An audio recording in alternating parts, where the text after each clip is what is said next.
Ele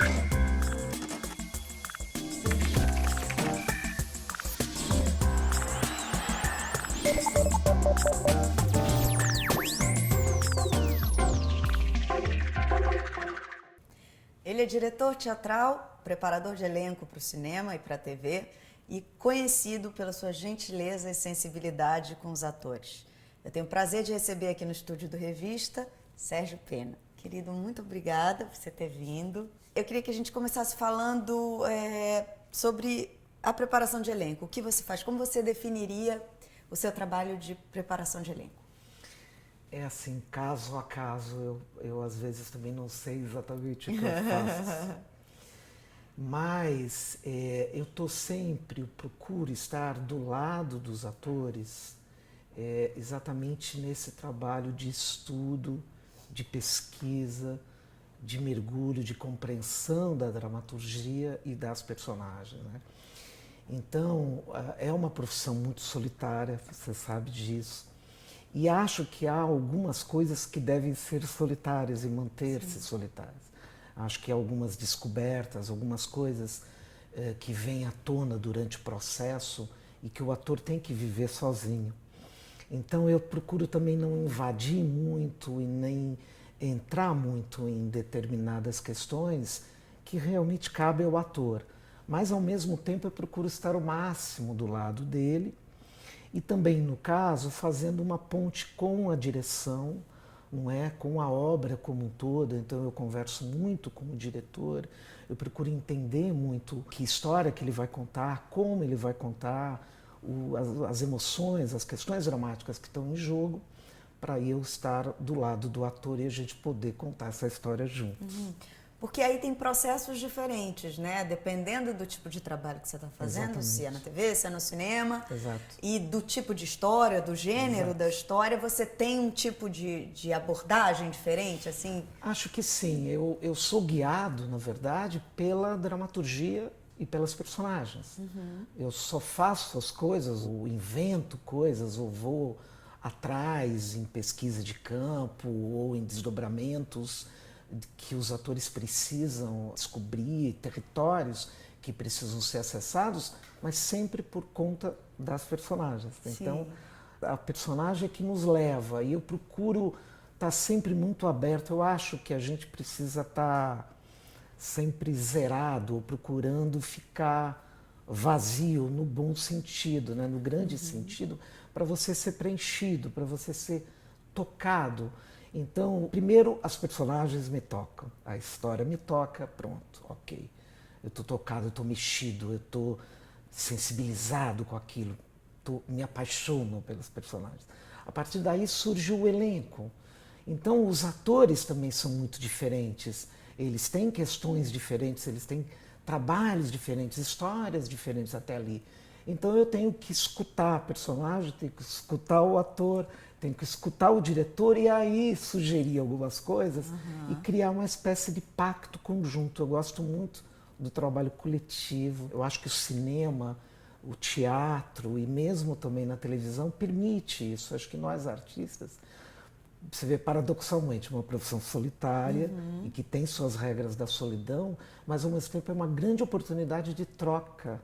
Então eu acho que eu sou preparador por causa disso, para estar perto dos atores e desse processo de descoberta, que é um processo maravilhoso. E você falou que você falou do teatro um pouco, você tem uma escola de teatro, você veio do teatro. Totalmente. Como foi a sua formação, como você foi parar na preparação de elenco, assim, como é que começou essa jornada? Então, eu começo no Bicho de Sete Cabeças, a Laís Bodansky que me chama, e a Laís é que disse, olha, Pena, eu acho que esse trabalho que você faz no teatro, que já fazia um trabalho como diretor, muito ligado a uma dramaturgia colaborativa, a um espaço de pesquisa e de mergulho profundo que o teatro permite, e destas descobertas que no teatro são muito profícuas, né?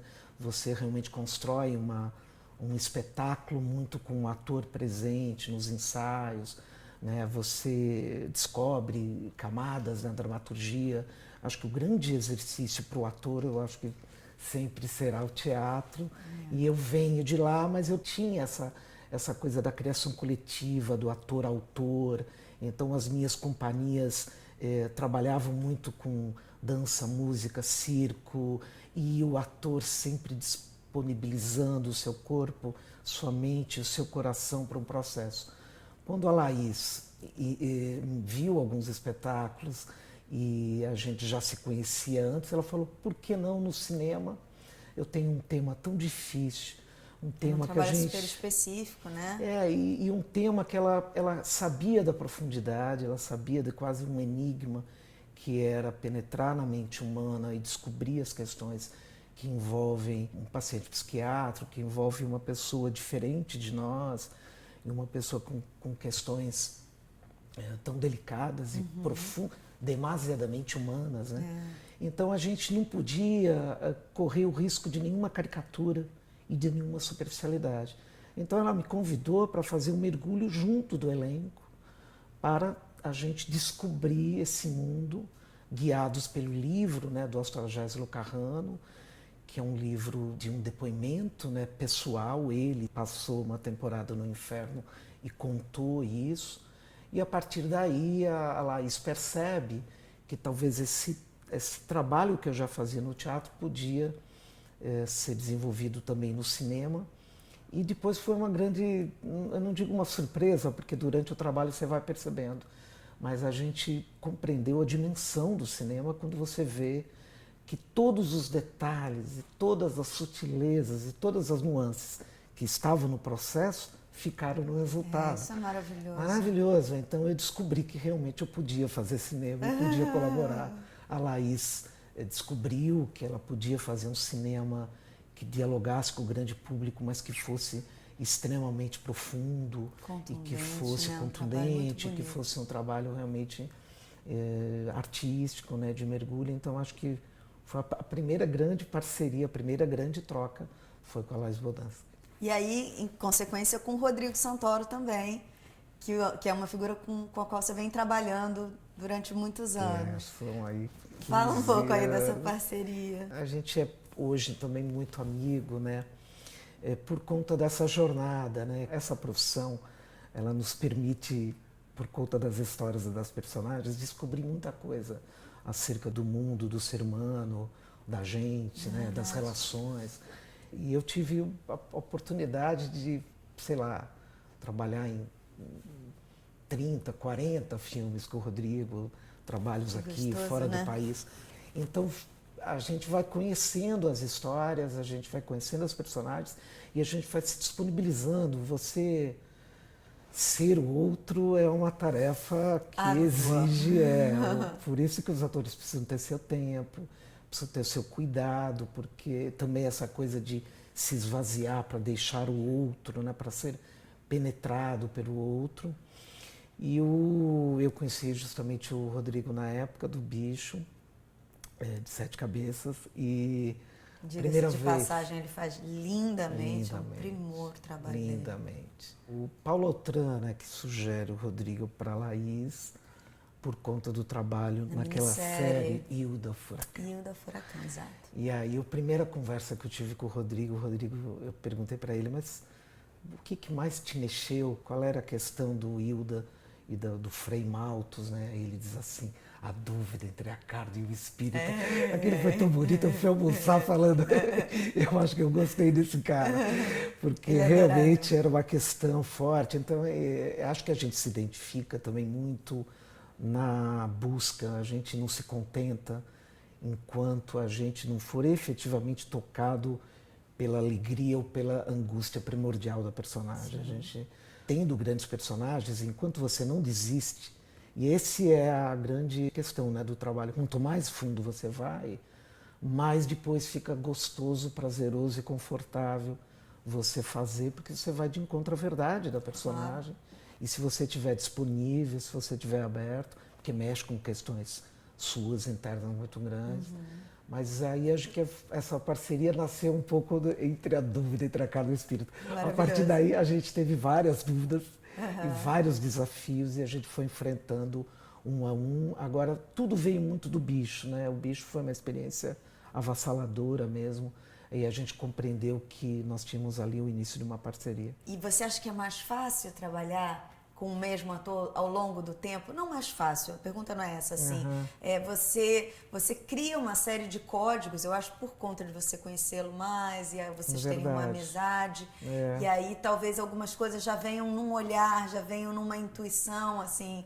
Tem um gosto especial de trabalhar durante muito tempo com um ator. Totalmente, você disse exatamente o que acontece. Hoje, o Rodrigo e eu trabalhamos às vezes muito também em silêncio. Eu também gosto muito do cinema pela possibilidade das coisas serem ditas sem as palavras, né?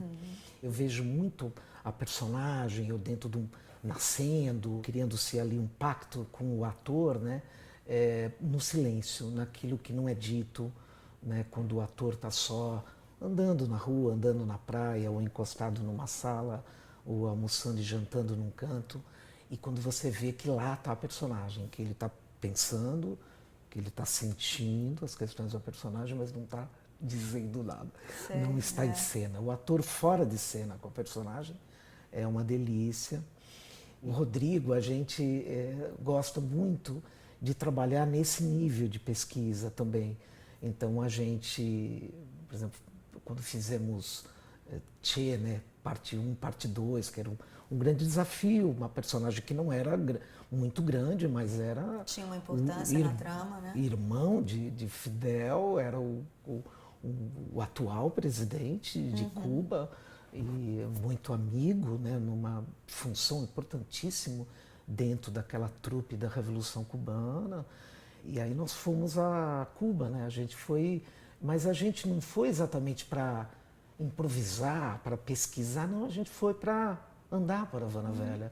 A gente foi para a Serra Maestra. Para olhar, né? Ter aquilo no olho, né? Quer dizer, a gente foi lá na cuna da Revolução, no berço da Revolução, e aí a gente foi no lugar onde tem algumas choupanas que ainda estão preservadas, é um parque, em que você vai no lugar onde Raul, Che ficavam, esperando o momento certo, né? Olhando a natureza, olhando o pôr do sol. E a gente às vezes vai só para isso. Sim. Só para ser contagiado por aquele pôr do sol, que é um pôr do sol, você vai na gênesis mesmo, né? Você vai onde tudo começou. E o ator aberto, poroso e perceptivo e sensível, ele assimila aquilo, ele se emociona, guarda como memória e depois no set ele está lá dando o texto, fazendo e brota naturalmente. Lugar, né? E principalmente no cinema, que vem no olhar, vem nas coisas que não necessariamente estão sendo ditas. Então acho que a parceria do Rodrigo é uma parceria poética, existencial. A gente fundamental ter essas parcerias na vida, fundamental. Né? Mas a gente também é muito guiado pelas personagens. A gente também tem uma amizade que é muito guiada pelo trabalho. Então a gente inaugurou uma outra amizade. Que é bacana, né? Muito, muito. E o que você acha que é fundamental para um ator no processo de composição da personagem? Assim? Qual é a disponibilidade que ele tem que se colocar para receber aquilo, para criar em cima daquilo que ele já tem de texto, de indicação?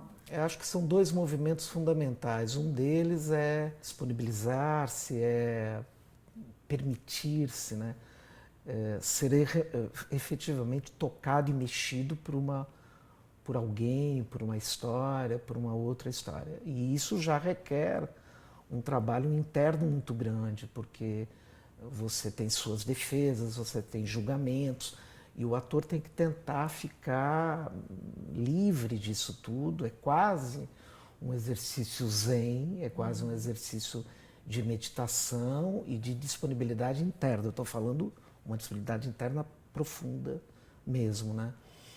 Esse é um movimento. Aí você tem várias possibilidades também disso acontecer na troca, em exercícios, no corpo, em meditação mesmo, em várias possibilidades. Às vezes o próprio ator tem um repertório, senão a gente pactua também um repertório para você ficar absolutamente disponível.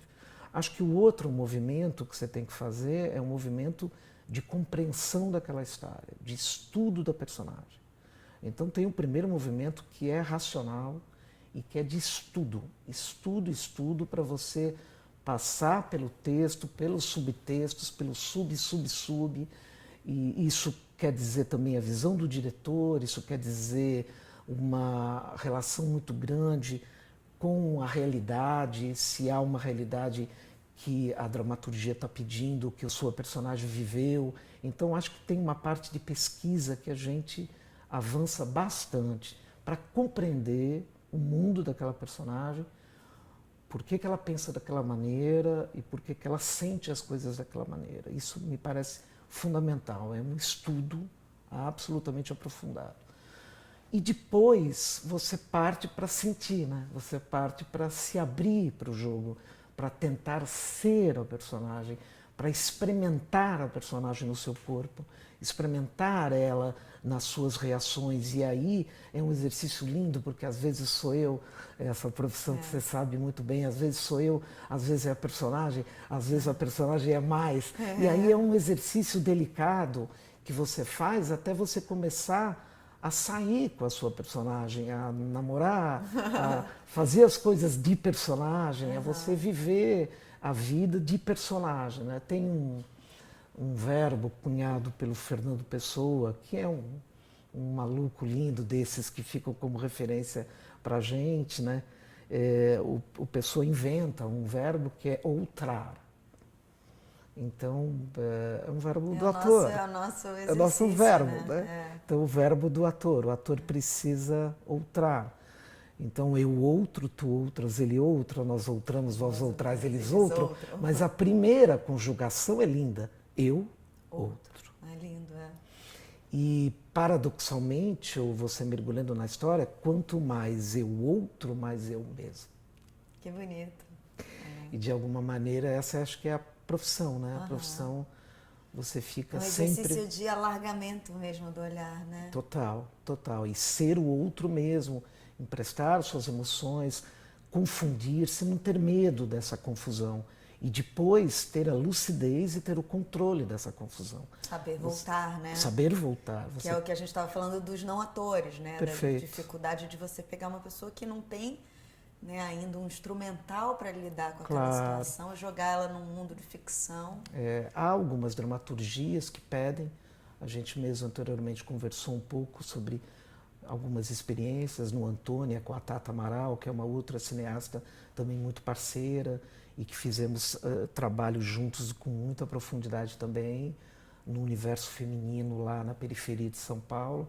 Eram todas rappers, né, todas cantoras, o elenco todo de rappers, mas eu falei, olha, o mesmo tempo que eu teria com um ator para ele compreender o mundo da música e aprender a cantar, não é porque agora eu tenho um cantor e que compreende o mundo da música, eu preciso de um tempo para ele entender o mundo dessa nossa mentira tão bem contada, dessa mentira que parece verdade, que a gente se confunde e que faz o público se confundir. Enfim, então acho que a gente tem que ser muito cuidadoso com o ator, ou que não tem experiência como ator, ele traz muita experiência de vida e ele precisa entender que essa experiência da vida, como ela vai ser utilizada, que ela está sendo usada, mas com maior respeito, com delicadeza, e para ele não ficar depois sozinho no mundo, à mercê ou em frangalhos, ou em questões existenciais, porque você sabe que a nossa profissão mexe, né?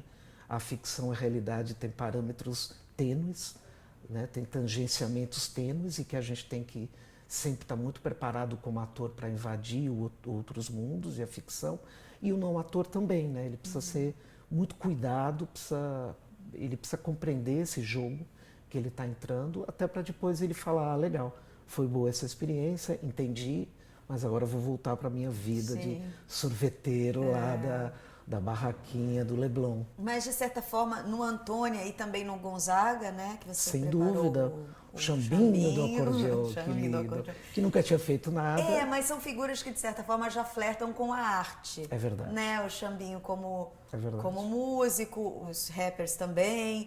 Você trabalhou em algum momento com pessoas que nunca tinham tido nenhum contato com esse mundo artístico? Trabalhei sim num filme pouco visto no Brasil, eu acho que ele foi algumas cópias, mas ele não foi lançado, um filme de diretor russo, que eu não sei pronunciar o nome dele, Kirill Mirnovsky.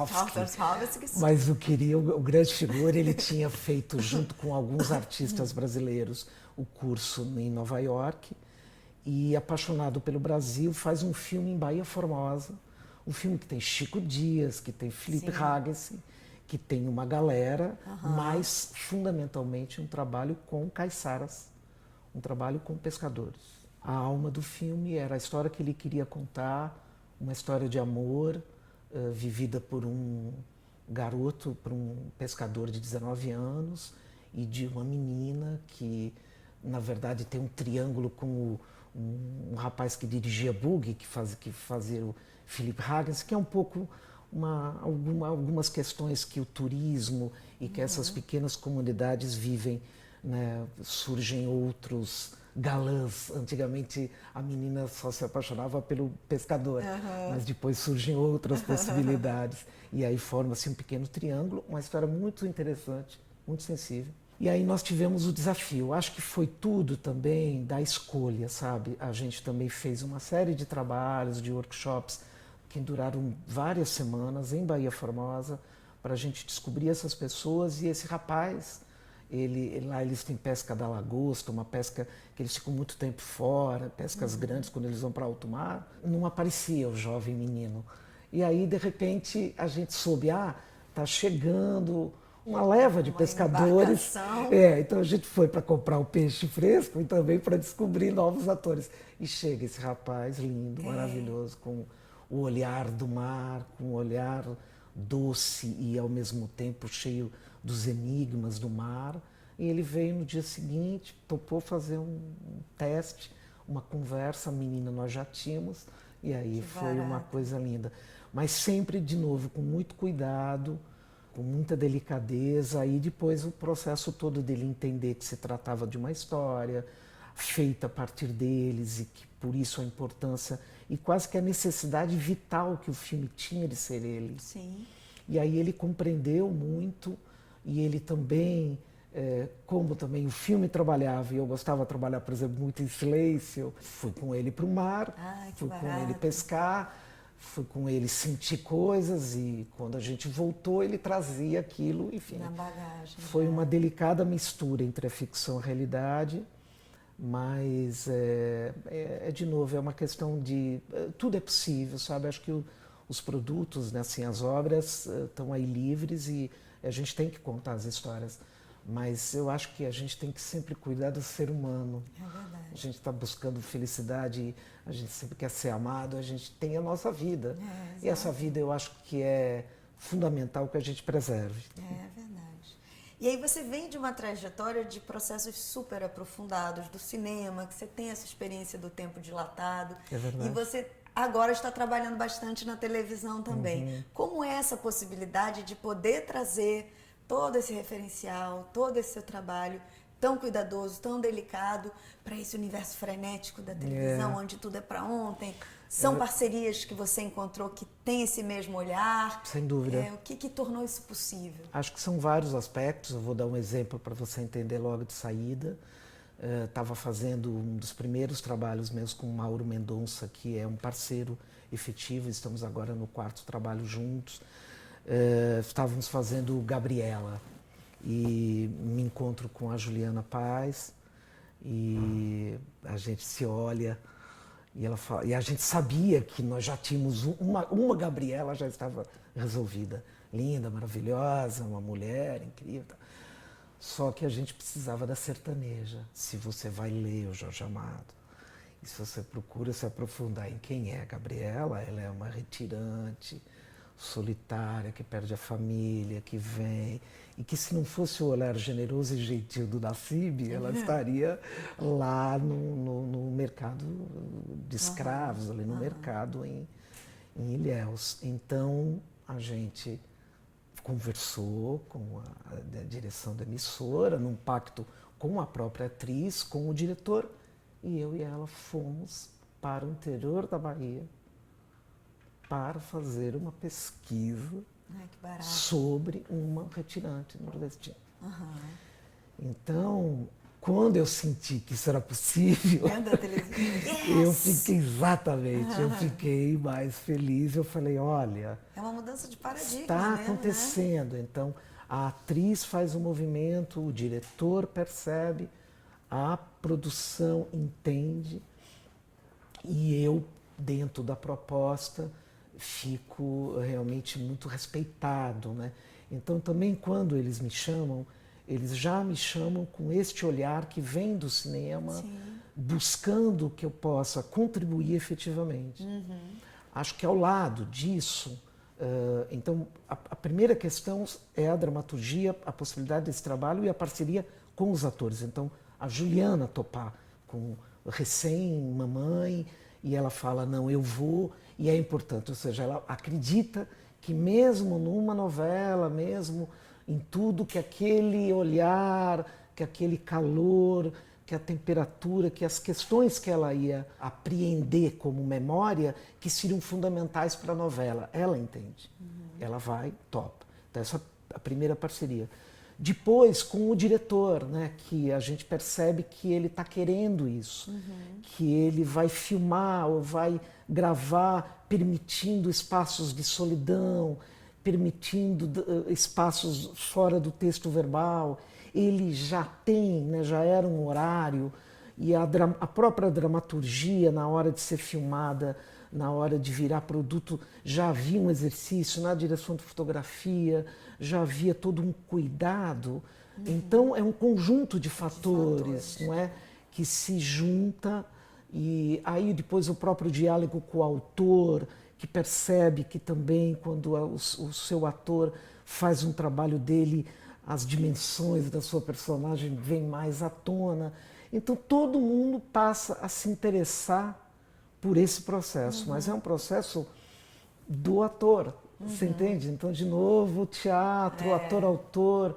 Então, quando você dá espaço para o ator durante o processo e quando você investiga camadas, o resultado aparece.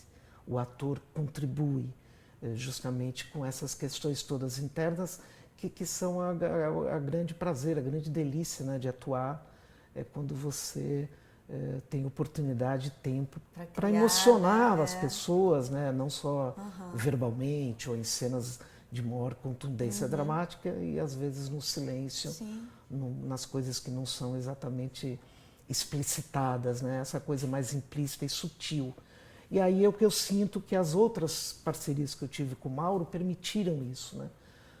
Te contei, fiz depois com Zé Luiz Lamarim o Canto da Sereia, de novo um trabalho intenso, com a Isis, que eu tinha acabado de fazer o Faroeste Caboclo.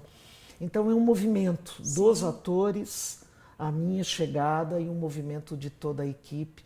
Aí fiz depois Dupla Identidade, e aí eu vou ganhando parceiros, né, como o Bruno Galeasso, como a Isis, né, de cinema, de televisão, e parcerias na direção, como o caso do Mauro. Essa parceria com a direção é fundamental também, né? Assim, onde é que começa o trabalho de um e termina o trabalho de outro? É um jogo de generosidade, de entendimento de que aquilo é melhor para todo mundo, né? Não cabe vaidade, tipo, não, aqui sou eu. Precisa muito... No Dupla Identidade, de novo, um tema muito difícil.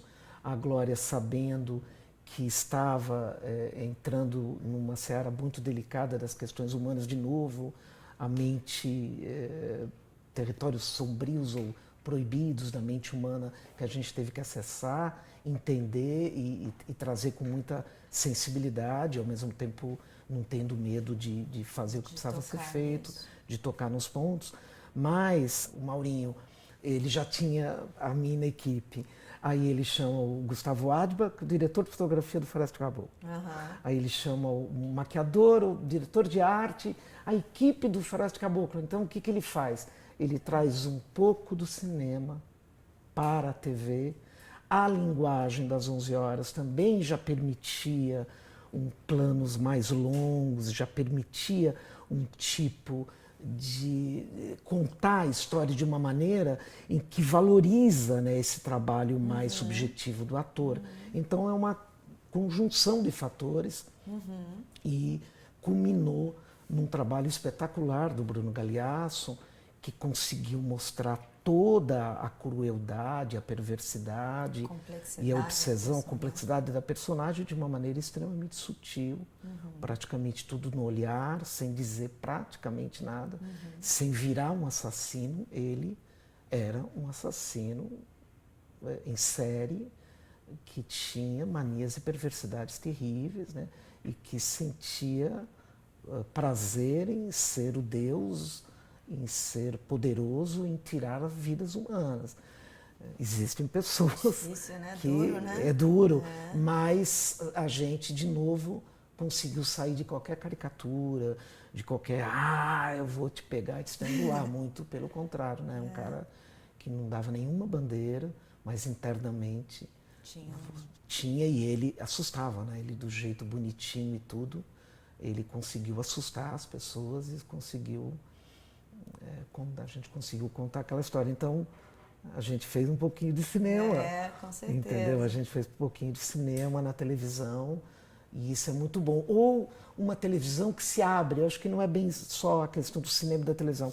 Acho que a TV está inaugurando, ela está se reinventando e ela está buscando novas maneiras de contar as suas histórias, se aproximando das séries também, né? Acho que é um movimento todo artístico da televisão também permitir-se, abrir-se para outros diálogos. E um movimento que todo mundo está ganhando, né? Assim, acho que sim. Contribui para a nossa maneira de contar as histórias, já que a televisão é tão presente também no nosso país, claro. né? Assim, que ela possa cada vez mais ter mais qualidade, trabalhos mais aprofundados. Concordo contigo, né? E a resposta do público é evidente, né? O público tem gostado, o público tem compreendido, né? Também quando você também trabalha nesse registro da inteligência, quando você desafia mais o espectador, ele dá um salto e procura entender o que está acontecendo, ele vai atrás. Então, quando as coisas são menos explicitadas e menos didáticas, ele também gosta. Enfim, é isso tudo. O povo sabe o que quer, mas o povo também quer o que não sabe. Pronto, vamos lá, ótimo. E quais são os seus últimos projetos? Assim, você fez o Dupla Identidade? Fiz, eu estou bastante sendo solicitado pela televisão, e tinha sempre isso como desafio também, de contribuir na linguagem e também de me comunicar com um público grande, sabe? Eu, quando fiz Amor à Vida, que eu fiz um novelão, Amor à Vida, com todas as questões de um ano e tanto em cartaz, né? No último capítulo, aquele desejo do beijo gay, do Tiaguinho, do Tiago Fragoso, do Félix com o Matheus Solano, e eu poder sentir que a cidade estava parada e que estava todo mundo daquela desejo da realização, e com, sei lá, 80 milhões de pessoas assistindo. Isso é muito forte, e às vezes no cinema o filme todo muito bem sucedido, sei lá, faz 7, 8 milhões. Né? Então, estava muito curioso com esse diálogo, e tem acontecido. Mas eu estou agora a gente está retomando essa parceria com o René Sampaio para as novas aventuras em Brasília, sobre a égide de Renato Russo, né? Depois do Grande Faroeste Caboclo, a gente tem aí algumas coisas pela frente, Eduardo e Mônica, que é uma história linda, né? Que vai ser filmada. As parcerias com o Rodrigo também são muito grandes. A gente teve algumas parcerias, um filme muito interessante com Juliette Binoche e Antônio Bandeiras, um filme sobre os 33 mineiros que foram soterrados, aquela história real no Chile. E ele faz uma personagem maravilhosa, que vive toda aquela angústia e que é responsável. Podia ter sido um grande fracasso, mas foi uma grande vitória. Então, temos algumas coisas vindo por pela aí. Frente, Muito obrigada, querido. Muito obrigada pela sua presença. Adorei o papo. Tá bom, prazer te conhecer. Igualmente. Beijo a todos. A gente fica por aqui. Se você quiser ver a entrevista na íntegra, entra no site revistadocinemabrasileiro.com.br. Eu deixo vocês com mais um microfilme e até mais.